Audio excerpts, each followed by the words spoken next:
ഭജിക്കേണ്ടത്. ബഗളാമുഖി ധ്യാന ശ്ലോകം പറയുന്നു. സൗവർണാസന സംസ്ഥിതാം ത്രിനയനാം പീതാംശു കോലാസിനീം ഹേമാഭാംഗരുചിം ശശാങ്കമകുട സച്ചംബക സൃഗ്യുതാം ഹസ്തൈർമുത്കര പാശവജ്രരശന സംബിഭൃതിം ഭൂഷണൈർ വ്യാപ്താംഗീം ബഗളാമുഖീം ത്രിജഗതാം സ്തംഭിനീം ചിന്തയേത്.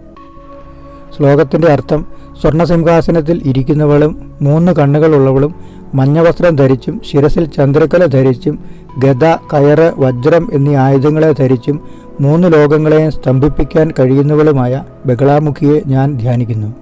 ധ്യാന ശ്ലോകം ചൊല്ലിയ ശേഷം ഓം ഹ്രീം ബഗളാമുഖി ശത്രുസ്തംഭനം കുരുകുരു സ്വാഹ എന്ന മന്ത്രം 21 ജപിക്കുക.